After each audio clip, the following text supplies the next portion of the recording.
Hi everyone. So it's a very basic POC that I've built. So what is going to happen is, as you know the use of Karpenter.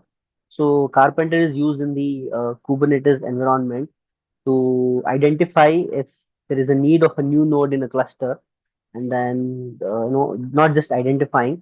The Carpenter also has the ability to talk to the cloud services and then use or join a respective node into the cluster. It can identify, okay, let's say that the size of the CPU is about maybe 30 CPU, so it will identify maybe we need 8x large or 10x large, whatever the CPU size you want. I mean the size of the instance or the node that you want based on different if it's Google, then it's virtual machine. If it's AWS, then it's EC2 instance. So it will be identifying the respective instance and node, and it will allot it to the cluster. So this is the use of Carpenter. We know it. Now there is a use case that in many companies, what they want to do is, let's say that a node is being chosen. So when a node is being chosen, they want to identify it through a Jira ticket. Why? Because let's say that last month there was a node that was running and it cost about on just that node it cost about maybe $50. In the next month they don't want to to they don't to neglect this behavior. Maybe the next month the application size increases. We need more fast memory. In order to do that, they might have chosen a bigger node. When you choose a bigger node, then there's bigger money involved and you have to pay more. Let's say last month was 50 and this month is 100. So, this particular POC will help you to identify if there is a, first of all, there is a node change. And if there is a node change, then a Jira ticket is created. If there is no node change, then a Jira ticket won't be created. It's a simple, very simple application, POC. So what happens is, Kubernetes events. So our Python code that we have written will continuously monitor the Kubernetes events. And then wherever it finds Carpenter as its meta, as its meta name, then it will read it.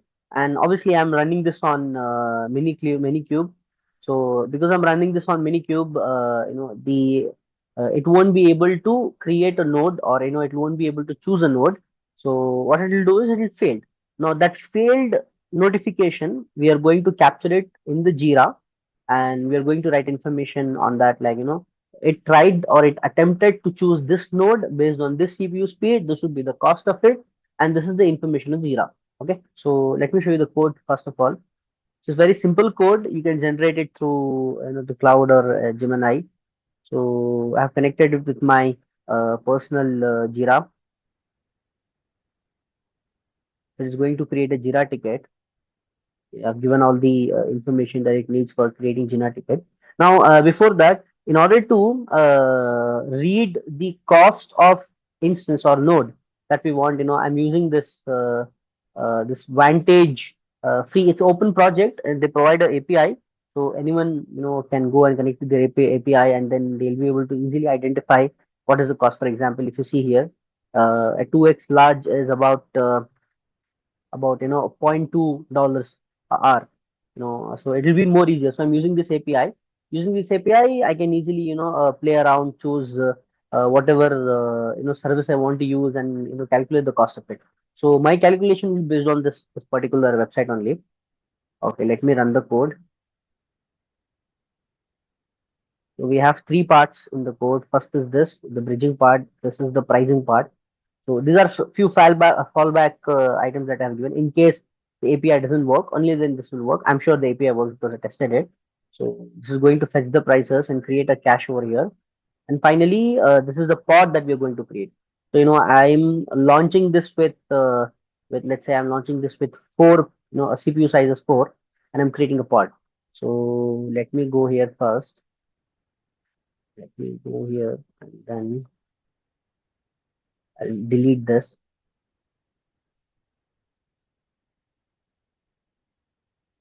Okay, so the pod is deleted because I want to start it from fresh. So let me first go here and run the code. It is first running this, the price code. That is why it's taking time, because it is going to create a cache of all the prices that it has taken from Vantage. The cache is already there. It'll just verify it and redo it anyway. takes few minutes. Please bear with me. Yeah. So it has fetched the prices, on-demand AWS prices from Vantage dataset. Okay. So yeah.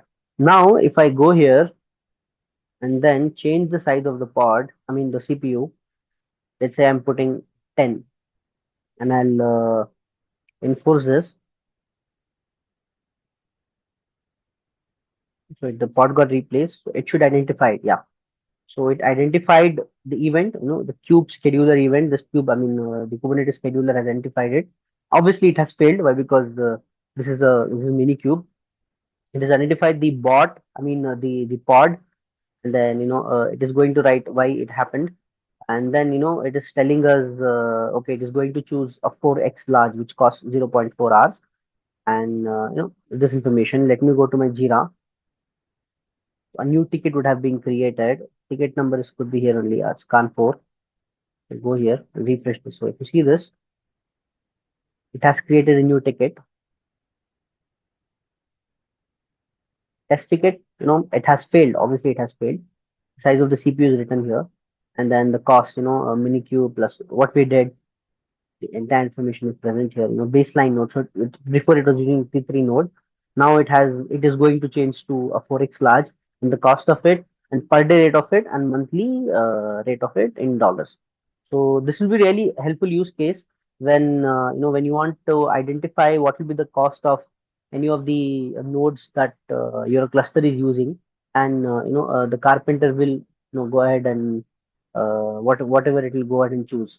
It's a very useful POC. So I would request you guys also to try it out. It's very helpful if you want to identify this. Thank you so much. Please subscribe to the channel if you have any doubts. If you want to create, different kinds of videos, mostly based on real-time projects, please let me know. Comment, put in the comment section. I will work on it. Thank you.